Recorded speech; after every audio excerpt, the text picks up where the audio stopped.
Dear viewers, welcome with you in this new episode of our program, Dialogue Corridor. In this episode, we are going to continue our special episode in the month of Ramadan and wide discussion. But today, we are going to talk about special areas of Sudan here in the western part of Sudan, Darfur. We are going to tell the story of Ramadan in Darfur and the customs and how people fasting in Darfur and how the way of having their meals and the way of dealing each other and the way of tolerance and others with my guest Nahar Osman. Nahar, welcome with you. Thank you very much, Brother Abdul Ghaffar, and Ramadan Kareem. Happy Ramadan for you and for all the viewers of Sudan TV. Okay, as I mentioned in my introduction here, Ramadan in Darfur, for example. Darfur is a very vast area, the biggest area in Sudan, which is now more population from western part of the country, and they interact inside. But in Darfur, we have a special month of Ramadan. How do you describe it? First of all, Sudan is a huge country. I can describe Sudan as a continent in microcosm, and in this continent there is a lot of tribes and a lot of cultures and a lot of traditions differ from one place to other place. And notwithstanding Darfur also. The Darfur region it is now 5 states. It is also one part of the Sudan with diversity of the culture and the tradition. Ramadan in Darfur, as you know, it is the Islam in Darfur now. It's more than 8-9 centuries ago back.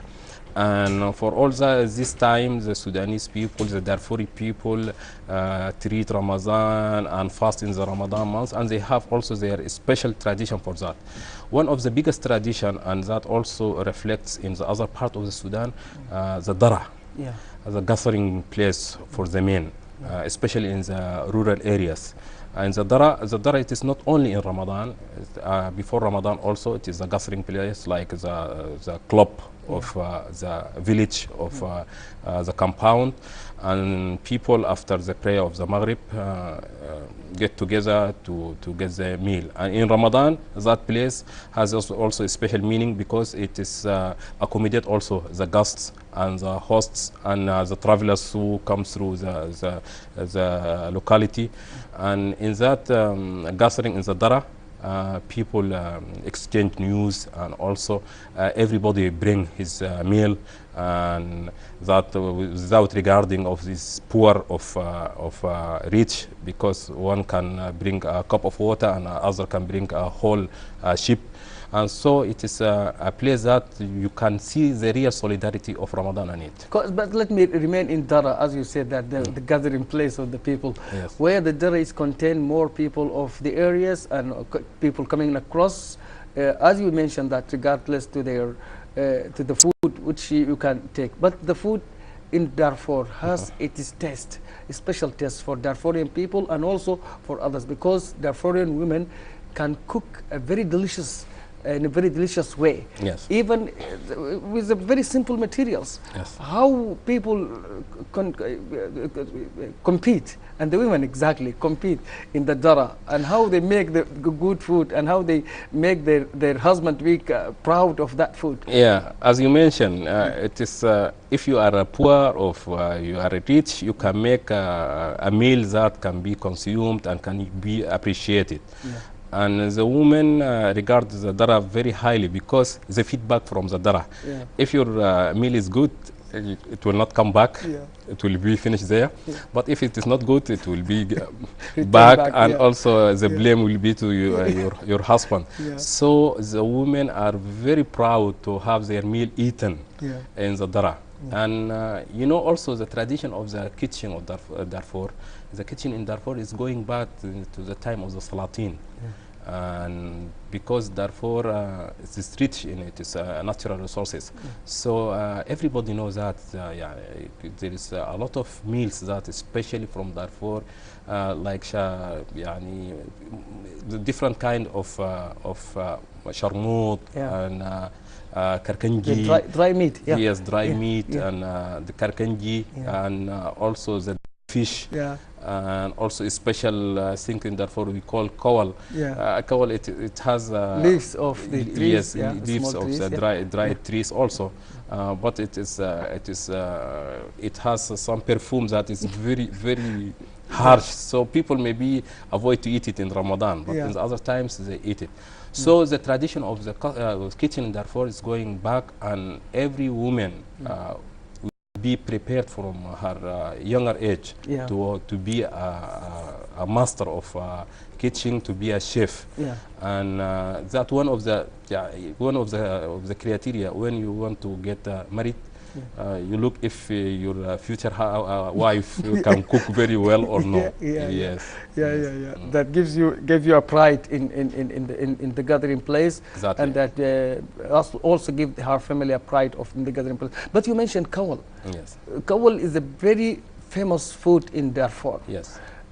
Can you describe how Darfurian make it? It is a dried leaves of a tree, a special tree that called kawal. And they will dry it for days in the sun. After they dry it, they gather it and they put it like in a powder.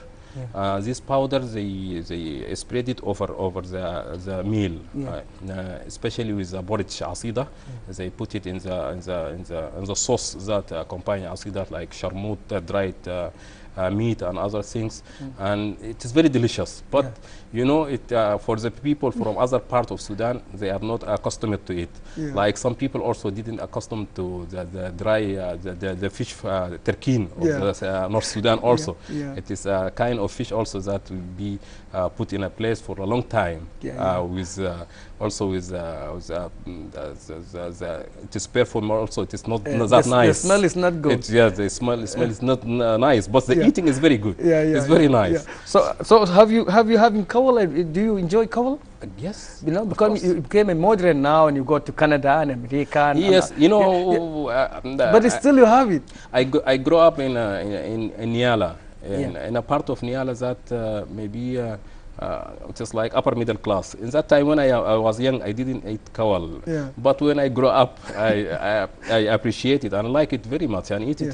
When I get the occasion to eat it, I eat it. It's very nice. Oh, in terms of drink in Ramadan, what kind of drink people use there?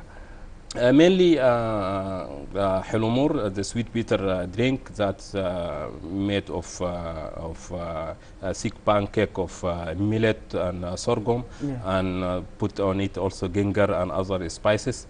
That we call it abre in Darfur, but here in the center here they call it hulumur.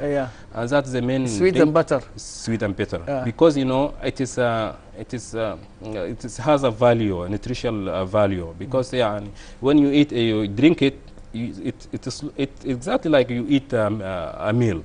So you can go through without eating another thing, because it is nutritional value is very good. That one, and also people in Darfur drink also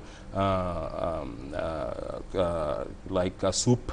A soup of maybe chicken soup, but mainly meat soup, because the chicken it is not widespread like meat. You can find meat. So in you mentioned abre, but look at that. Also, Darfurian may develop the abre to that one, the white abre and other abres. Do you think that Darfurian women can make others beside this? Because abre, white abre and others, I think that it came from Darfur. Yes, the white abre also. Also, it is like a pancake, but it is thinner than the other abre. Abre that is thicker than the hulumur is thicker than the white abre. But people enjoy this in second place, the white one. But the dark one, that is main, and also it is spread in all Sudan also. And I think out South Sudan also some people enjoy it. So you can continue about what people in Darfur also drinking, the drinks in Darfur. Yes, like also think ajina. Ajina, it is it is like a porridge, not like asida. It is a little lighter than that, and also with a sorghum on it, and with some milk on it. It is very nice also in Ramadan. Ajina zura, and different kind of ajina that also, and also of dates also. They make some ajina of dates also, and mainly these things. But asida, the porridge is the main dish in Ramadan.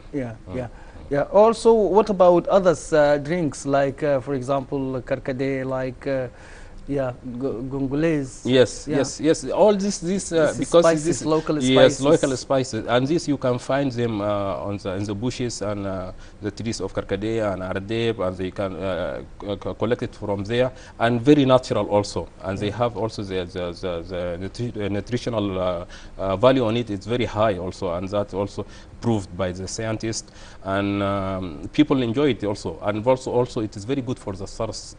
When you drink abre or you drink karkade or aradeb, you don't feel thirst quick. Yeah, but I think that something changed now.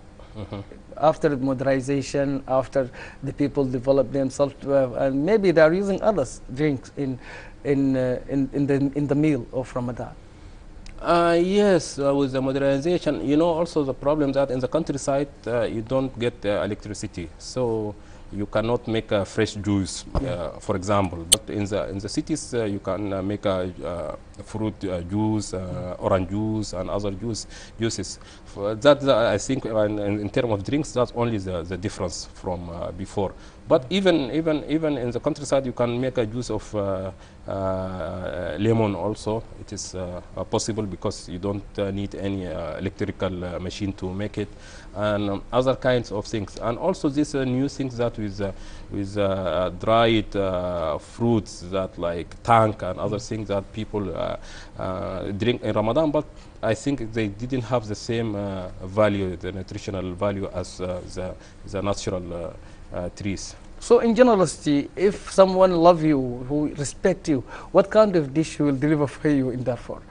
I would like if we deliver a porridge asida with mulah sharmout. Yeah. It will be very nice. And after that, if he has some meat for me also, and marara, that will be very appreciated. He respect you. Yes. Yeah. Yes, Okay. yes. So if you go forward about the cook, you mentioned that the cook back to the centuries in Darfur, and this became a culture of the women in Darfur. Yes. How it could develop, because now in Darfur, many things now return to the country, to the capitals in Khartoum here, and we can find in the rural areas and other areas, even in the center of Khartoum, many Darfurian meals is spread here, because the people of Darfur is spread also inside here, the capital. How do you think that it could develop this? Because it is delicious, it is very good one, it's nutritious also. How we can make it develop inside the country? Yes, you know, as I mentioned before, people in the center eat more gurasa. Gurasa, it is also pancake, thicker than the kisra, from the sorghum and also from the millet. But now in Sudan, in every place in Sudan, now people going more for eating asida. And that I think it is the spreading of culture of the kitchen of Darfur, the cuisine of Darfur. And even here in Khartoum, in Amarat and Riyadh, in some places, people also eat in breakfast asida, the porridge of Darfur with the Darfuri meals, with Darfuri mulah. So I think because the value of the nutritional value, and also it tastes very good, it tastes well also. That's one of the things. And people now in Darfur also eating gurasa. Gurasa, so it is yes, because now it is the borders and the traveling people from Darfur sit in the center here. People from center move to Darfur. So all these things make the kitchen and the cuisine the same. So look at that. This is some kind of meal of Sudanese meal here, and people now preparing themselves for having breakfast. So you see in the center, that is asida. I think that is available there in that place. Yes, you know, the asida is, but there is a difference between the asida of Darfur and asida here of the center. Asida of Darfur is thicker and with sorghum. Asida here, it is so soft. Soft, yes. I don't enjoy it because it's very soft. You know, that's different of culture, maybe. Of course, But the main thing that the asida now, it is widespread, and that is very good. And also one of the things that about Ramadan in Darfur and in Sudan, the people in the Ramadan, especially in the Fatur Iftar time, try to cut the route for the people to bring them to eat together. And even if you don't want to come, they will force you to come to break your fast, and after that go. This, I think, this is unique for Sudan. It is very unique in Sudan. Everywhere. Yes. Not only in Darfur. No. Everywhere in Sudan. That's unique for Sudan. That's one of the part of the Sudanese culture, because you know the Sudan culture is a moderate culture, a culture between the Arabic and the African. It's a melting pot of these two cultures, the African culture and the Arabic culture. So we are very unique. And also it's covered with Islamic culture. Yes. The Islam is just the main religion of the people of Sudan, but some of them have African roots, and other have Arab's roots, so that the mingling of these cultures together make the Sudan the uniqueness of the Sudan. So do you think that like this thing is a proud of the people of Darfur? It's just a tradition? What kind? How do you describe it? Because you mentioned that the people here in the western part of the country, in the eastern part, in the capital in Khartoum, and everywhere. For example, in Jazeera, they try to cut the street for you and to stop you to have a meal with them, and they enjoy that. You know that it is, as I mentioned before, it's unique for Sudanese, the hospitality of the Sudanese, the generosity of the Sudanese. Me and you we are Sudanese. We know each other, but the other people know better to evaluate us. And in terms of generosity and in terms of hospitality, Sudan is unique, and that's one of our values, the great values that we have to maintain. Sometimes we can get some threat from the modernization, because with the modernization comes the individualism. Everybody wants to be alone. But this one, our values that we have to maintain and to preserve for our coming generations. So the most unifying month is Ramadan for the people. That put all the people together. As you mentioned that in the Dara. No matter you are poor, you are rich, you have herds of cattle, you have one cow, but if your wife is very good cook, you will be honored. You will be respected. If not, that means you fail. Okay. So let's go to you about the month of Ramadan personally. The first day you fast in Ramadan. I remember that very well. I had 2 attempts to fast. When I was like 10 years old, and I tried to fast the day. And one of our uncles, the late Haj Abdullah Shumuzat in Niala, he came in that time, and he found me very tired, like 10 o'clock in the morning. And only 10 o'clock. 10 o'clock, very tired. He asked that in shameful. And he asked why is Nahar? My brother told him like a sick man. Yes, my brother told him that he's fasting today. I said no. He come to me, a very kind person. He told me that no, my son, you are young. You are young. Take this 1 pound and get meal for you now. And when the time come to fast, I will. You'll be ready for that. Yes, I will let you. And I didn't forget that even now. And that is more like 30 years ago or 30 something years ago. The other thing, when I get ready to fast, the first day, that also in Niala, in the 80s. And in that time, there is no electricity, stable electricity, and there is no glass and ice. So it is very tough. But I made the day. But I remember I drank a lot of water. I didn't eat anything, but I drank a lot of water. But what is the reaction after you drink a lot of water? After because when we talk about Ramadan, we talk about the health of the people, and now you know that some tips now given to the people in the month of Ramadan. So don't drink more water. You feel thirsty. You want to drink the whole water in the place, but after that you will get tired and you cannot eat.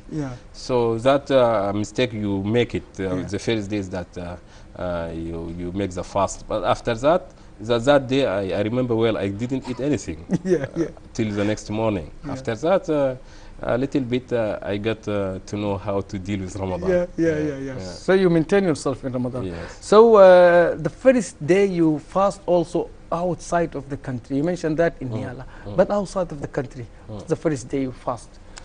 You know, I think I fast firstly in Algeria because I studied there in Algeria.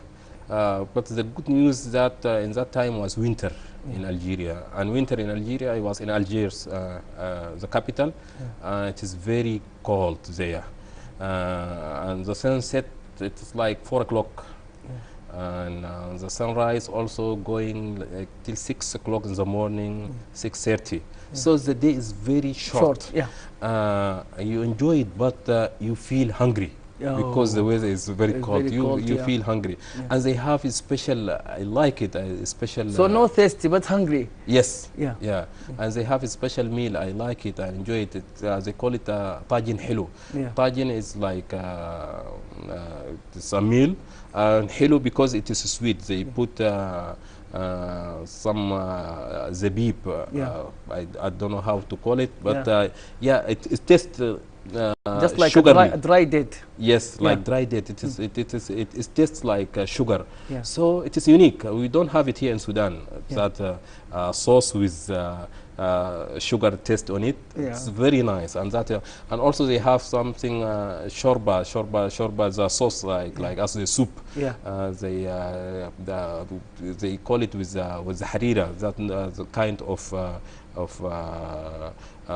like sorghum or millet, and harira is very nice also to drink for soup, very hot soup. So I enjoyed really the years that I fasted in Algeria because the weather was very good and the timing is short. I enjoy it really. Time is short. That means you are fasting only 10 hours. Yes. Or less than 10 hours. Yes, less than 10 hours sometimes. So the timing is very important in the month of Ramadan, where people in British now, for example, in other areas, they are fasting more than 18 hours. I did it also. You did it? Yes. So we can go forward to listen from you. But let me remain in Algeria. Yes. You mentioned that some kind of food. Is that the same culture? It is not far away. You know, the cuisine is different because every place have their own kitchen, their own tradition.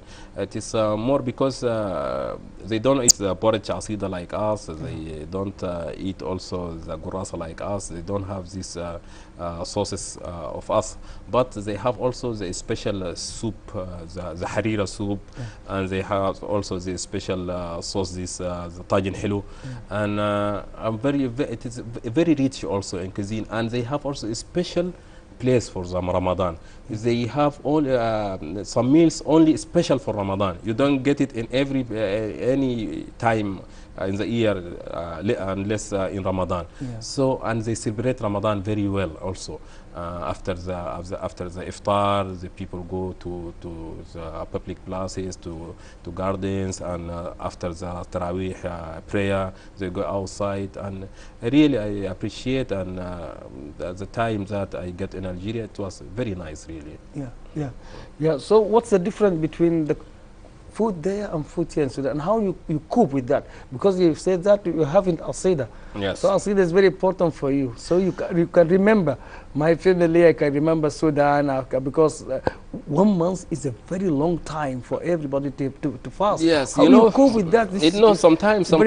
Sometimes we try. Sometimes we get invitation from the embassy there. Sometimes friends try to get together and to cook Sudanese meal for us. But that is once in a while, not the whole month. And sometimes also we get invitation from our Algerian friends to go and break the fast with them in their homes. And so you have to adapt. If you are away from home, sometimes you have to adapt. And some lucky people get their abreh hulumur, the bittersweet envoy from here, Sudan. Transfer it for their families. So let us remain in Africa. You mentioned that you one day in Eritrea. Yes. How do you fast in Eritrea? And it was tough because the time of the National Democratic Alliance, Yeah.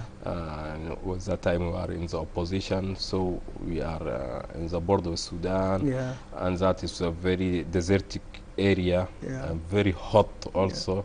Yeah. And you have the permission because you can break your fast, you can don't fast also, but we stick to it and try to fast, but it's very difficult. Very Yeah. difficult there.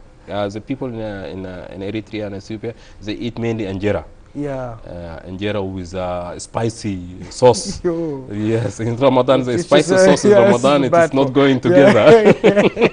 It's not going together. Yeah, But yeah, yes, You're forced to do that. yes, You have, you have the to have only it, the yeah. only alternative is you get to Yeah, eat. yeah, yeah. And also when you go to the highlands there in Asmara and other places there that is the weather is cold, but Yeah. down here in the border of Sudan it's very It's hot. very hot and very tough Yes. for everyone to fast. To fast, yes. Yeah. So you have values of that areas, and you have also experiences about fasting in the hot areas in very difficult circumstances. Yes. Yeah, inside. Sudan.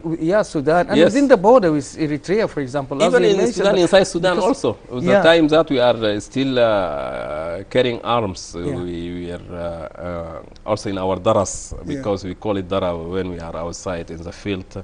And it will be surprising for some people, but the people, the fighters of the movements are very observant Muslim. Yeah. And they don't play with Ramadan at all. Yeah. And they observe Ramadan, and we make sometimes some collective iftars, iftarat jama'iyya. Yeah. This day with Dara of Commander Flan, and the other day we will go to the commander. Yeah. And even the last Ramadan we did it before we come here in 2013. Yeah. Before we come to Khartoum, we make a collective iftars, and we enjoy it very well, really. Yeah. And Yeah. people also, because with the hardship, you don't get a lot of things to eat or drink. But Yeah. we are happy because we are surrounded by friends and comrades, and so it is nice also. It is very hard. Okay, so let's jump to Canada and Europe. It's not Europe, it is America. Canada is different, and you have a time there in Canada. So can you tell us about that time? I had a very strange memory for that, because the time that when in the Ramadan, the first day of Ramadan, I went to go from Canada, from America to Canada. And they announced Ramadan like 10 o'clock in the evening. And I moved by buses, and I didn't get sahur or meal because the distance is long. So we arrived into our next destination about 2 o'clock in the afternoon. And I am fasting, and I cannot break the fast. So I continued. The next stop was 10 o'clock in the evening. Also, I didn't get anything to eat. Only I get Coca-Cola. I drink, after 24 hours, I drink only Coca-Cola. The next day, we arrive in our destination. So it is like 36 hours without only one bottle of Coca-Cola. This is very hard. Yeah, very hard. The weather is cold, but it was, when it is cold also, you don't get thirsty, but you get hungry. So that was the thing that I remember about it. And also in America, you know, because you don't here in Sudan, in Ramadan in Sudan, you have the flexibility of time. You can, because the majority or all people are fasting, so they sleep almost the same time, and they wake up in the same time. So in the morning, you can begin your morning in Ramadan like at 9 o'clock, 10 o'clock, no matter, that will suit you. But outside in Europe, in America, you have to begin your day normally in 6 o'clock or 7 o'clock. And you go through the work until 6 o'clock or 7 o'clock. I mean, the time you go early to the work, and you finish the work, and and is still fasting, and the people break their fast before 2 hours. So yeah. that is difficulty. There is yeah, not yeah. the flexibility of here. Yeah. You can go the time, because it is a Muslim country. You can go in the time that you can get your meal in your home or with your friends, and you can go also with a flexible time to the work, not early in the morning, but in the time that suit you, and you can have your day. That's one of the difficulties. Okay, so you join some kind of group, also Sudanese group in Canada and America also. Yes, yes. So that maybe that ease and make your process flexible for how to fast and for how to. But I think that no differences between other countries, between Canada and America, in terms of how we can have our meal. Yes. Yeah. You know, if you are working in that time, you cannot bring a lot of things to your work. Mainly people in America in the winter time, they break their fast at 4 o'clock, 5 o'clock. So you have only the opportunity to get something from the cafeteria in your work, and they have only snacks, fast food that will not satisfy your hunger. So you stick with that, and after you go to home after that. But if you get the opportunity and to have the Ramadan in the summertime, that will be really bad, because the sunset sometimes 11 o'clock p.m., sometimes 10 o'clock p.m. And also the suhoor time and the rupture of Ramadan, it will be like in 2 o'clock in the morning. So you have only 3 or 4 hours for eat. breakfast and suhoor. Yes. Only one meal. Yes. You cannot, because if you satisfy yourself and you eat plenty, 10 o'clock or 11 o'clock, you cannot eat another meal before 4 or 5 hours. 6 hours. Yes, it is only one, and it is long. So people in Ramadan, in the summertime, will get tired. Really tired, because it is rough. Now in these days, Ramadan in Europe and in America, it is long hours. Long hours. So God help them. So from America to Europe, what kind of countries you fast in Europe, for example? I have been Hague or England. Yes, I fasted mostly in Holland, because I was there. I was a resident of the Netherlands. And the first time that I come from France to Holland, I was in the company of a Dutch family, going from France to Holland. And we go by car. So when they understood that I am fasting, they brought me to a place after the sunset to have a meal. I didn't forget that even now. They are very kind. So after they get care of me, they respect your religion. Yes. When I announced that I am fasting, okay, they also, even they didn't eat in front of me. Don't offense me. And when they asked me when you break your fast, I told them that it is like 7 o'clock in that time. Okay. They make sure. They wouldn't like to eat before you, to provocate you that you are fasting. And when exactly 7 o'clock, even I didn't mention it to them. They park they get out of the route. They park in a small restaurant in the route and say that it is time now to eat. It is a good sense. Yes, really, I appreciate it. And I eat my meal, and after that we continue to our route. So Ramadan also in Holland and England, it is almost the same. The difficulty when you get it in the summertime, but the good news that there is a community of Sudanese people and Arabs people, Muslim people, all everywhere. So you can stick with them, you can eat your meal together. But the difficulty is that there is no flexibility in the hours when you are working in the daytime. So you have to go to work. Sometimes the breakfast comes in the time that you are still working. You get a small break, and after that you continue your work. Sometimes I remember that we break the fast like 5 o'clock afternoon, Yeah. and I have to continue to work to 11 o'clock. Yeah, yeah, yeah. Only drink small water, and you have 2 or 3 breaks, because the time there also it is very restrained, not like here. Yeah. You can go every Yeah, yeah, yeah. Of course, everywhere. Yeah, you have to You have, respect yes, your job. yes, And respect restrict your your job. You job, have yeah, of every course. 3-4 hours, maybe you have a break of 10 minutes. Yeah. You drink and you go back. So after you finish your work, you can go home, and if you are single, you can cook for yourself or with the friends or your family. But before sahur, yes, you can because do that before yes, sahur. because when it is in winter time, Yeah. you only have 2 or 3 hours the whole day. You have only 3 or 4 hours to eat. Yeah. Not Okay, more than that. is that the same time in France, for example? Yes, France. Because also, you have experience also in France. yes, Yeah. yes, France also. You know, sometimes when we are in a holiday and you go to country in a holiday, you have your own time. You can sleep, oversleeping to the midday, and after that you go outside shopping and chatting with friends. After that you cook your meal. But the problem that when they get long hours in the summer, and they compensate that in the winter. Yeah. So it is not bad for them in the winter. It's very short, but in the summer it is very difficult. Yeah, yeah, yeah. So if you go forward, we want to speak about the values. As you said that you are with the Dutch family and they respect you, and it is the values of Ramadan. Yes.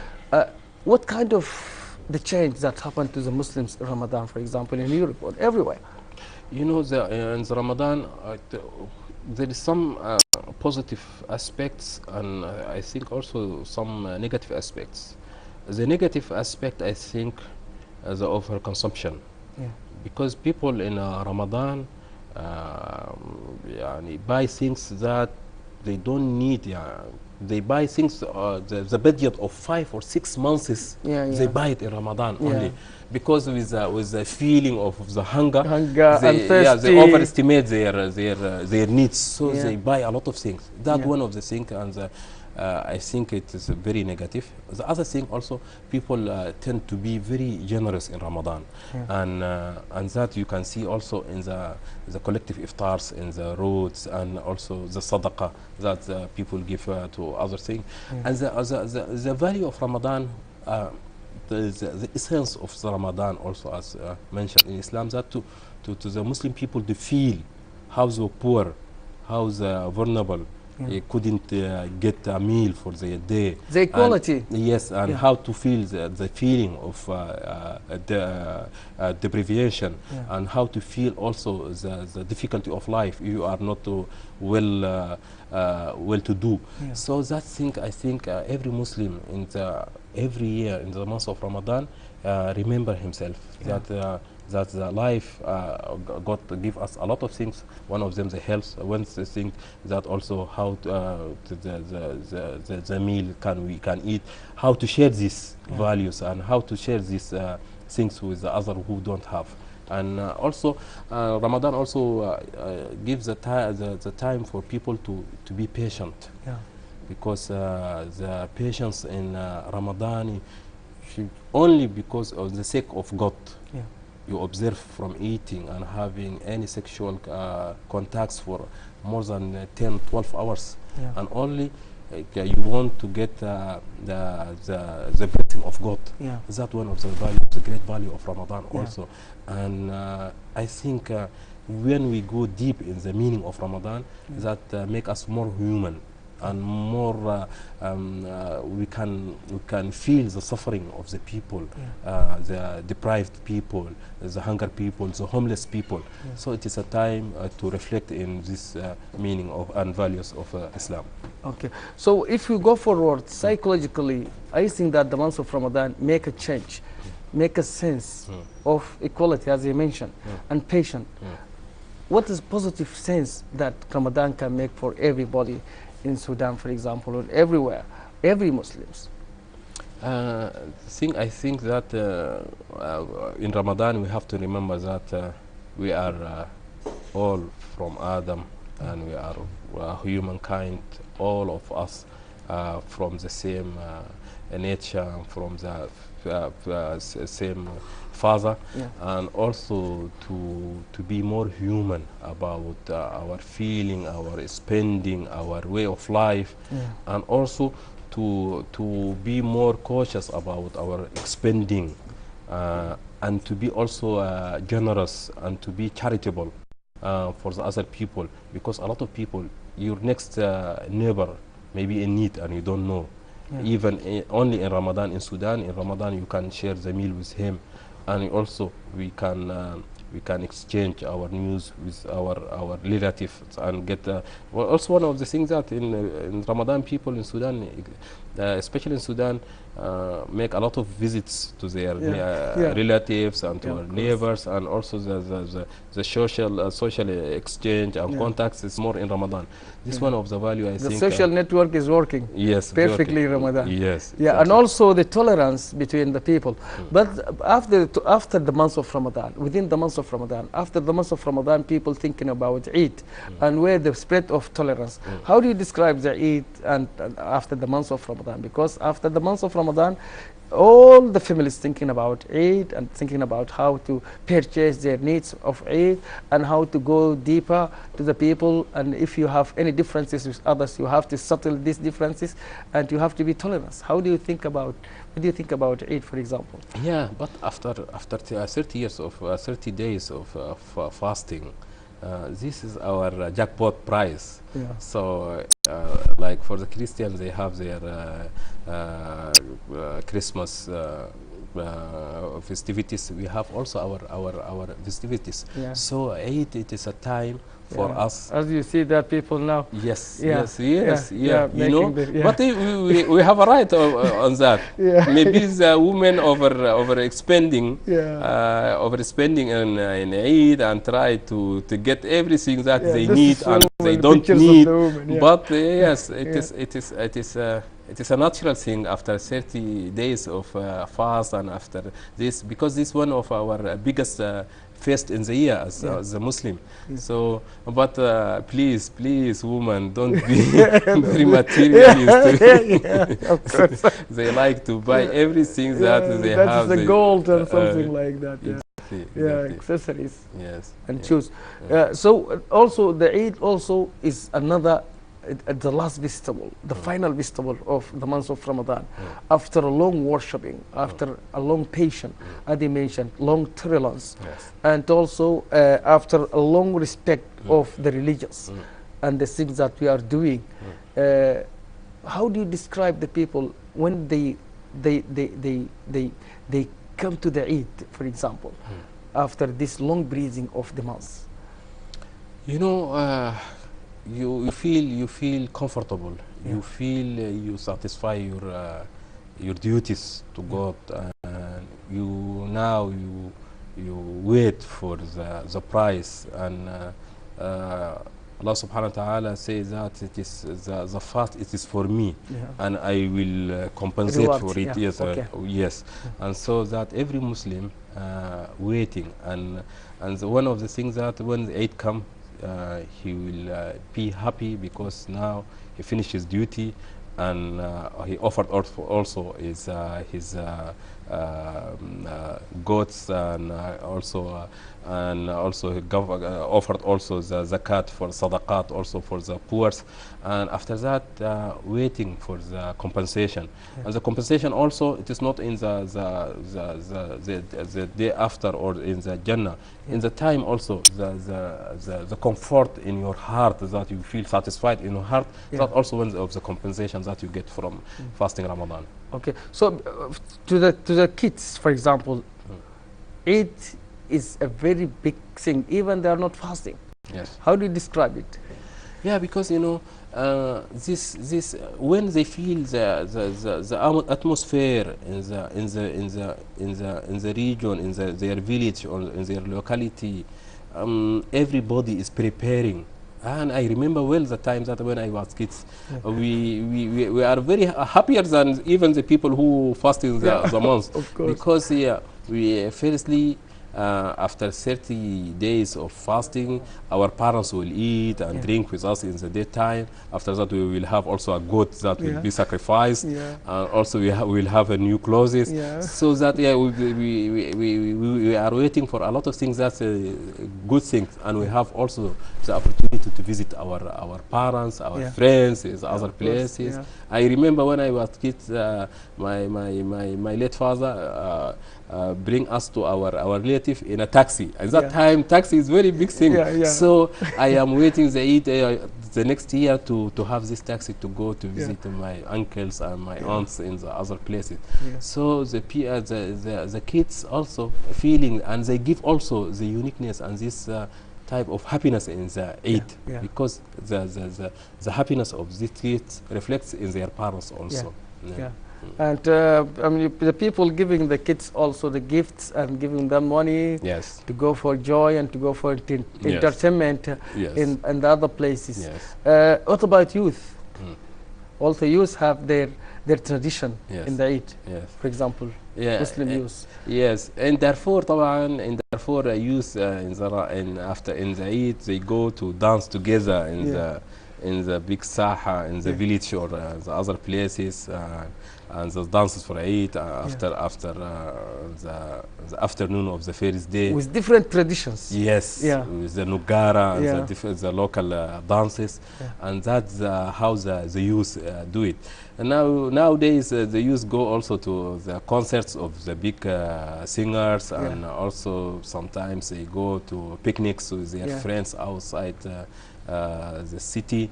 And but the feeling that everybody is happy. The society now tend to be more materialistic. That is one of the negative things, because before we don't know what about PlayStation, we don't need PlayStation, but now small kids say that, Papa, I need a PlayStation and I eat, or I need a tablet and I eat. And they isolate themselves from all over the world. Thank you, Nahar, Osman Nahar, for being with us here in our program, Dialogue Horizon. Dear viewers, that is all that we have in our episode, Dialogue Horizon, with Nahar Osman Nahar, talking about the fasting in Ramadan, in Darfur and other places, with his huge experiences. Thank you for being with us in our program, Dialogue Horizon, and goodbye.